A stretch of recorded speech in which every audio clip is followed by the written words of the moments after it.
The QuiltSandwich app makes it so easy for you to carry your fabric stash with you. I don't need to worry about swatches of fabric getting lost in my purse or my pockets, or forgetting to bring my fabric swatches with me. If I've got my phone, I've got my fabric stash. I'm showing you how the fabric stash functions work in QuiltSandwich using my iPad, but the functionality is the same on your iPhone. Tap the green fabric stash button, and there you will be taken to the fabric stash. You can see that I have 13 fabrics in my stash. I can add a new fabric, I can compare fabrics side by side, or I can edit a fabric. Let me show you how easy it is to add a new fabric to the fabric stash. Just tap Add New Fabric.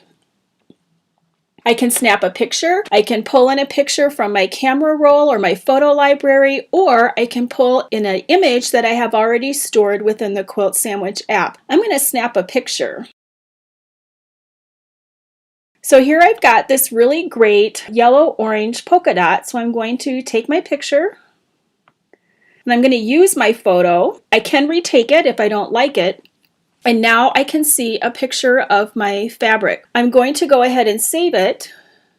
And now you can see that my fabric is saved to my fabric stash, but I don't have any details associated with it. So over on the right-hand side of the screen, I can go ahead and tap Edit, and I can put in the name of my fabric, which is yellow-orange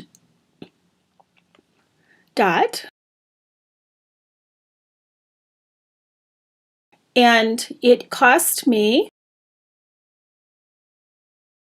$9.50 a yard. And I did buy yard goods, and I bought 2.5 yards. It's not a one-way design. If it was, I could go ahead and notate that on my fabric so that when the yardage calculator gets ready to use that fabric, it will know that. And I'm going to use a standard 10% allowance, which adds 3 5/8 inches per yard within my yardage calculation for squaring up or shrink it. So I'm going to go ahead and save that information. And now I have my yellow-orange dot fabric saved to my fabric stash.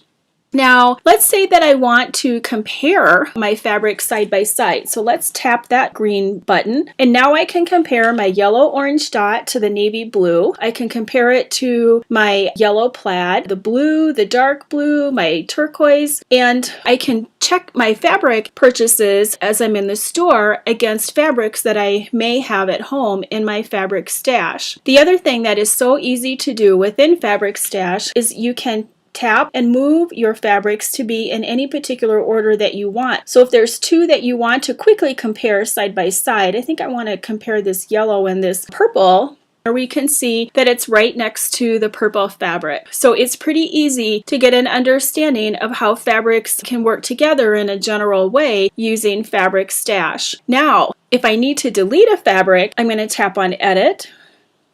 And you'll see that red trash can, and to delete a fabric, just tap in the middle of the white box. It'll put in a red check mark, and I can tap Delete, and now the fabric will be deleted and all of the fabrics will be removed from the quilts that it was used in. So the Fabric Stash keeps track of where you use your fabrics as well in your various projects. So I'm going to go ahead and delete that.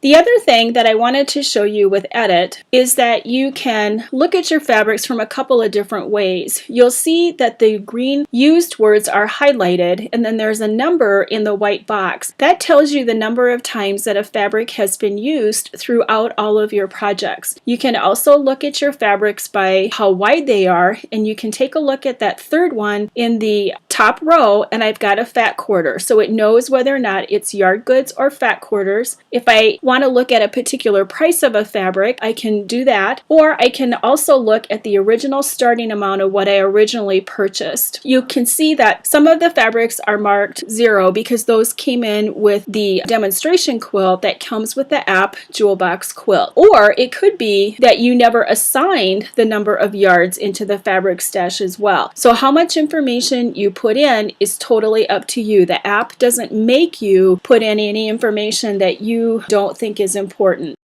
So not only can you see fabrics in your entire stash, but you can also see fabrics that are associated with a particular quilt. So I'm going to go to Quilts, And I see Jewel Box Quilt listed, and I'm curious as to what fabrics are in use in Jewel Box Quilt. So I'm going to tap Jewel Box Quilt, and there you can see the fabrics that are associated with this project.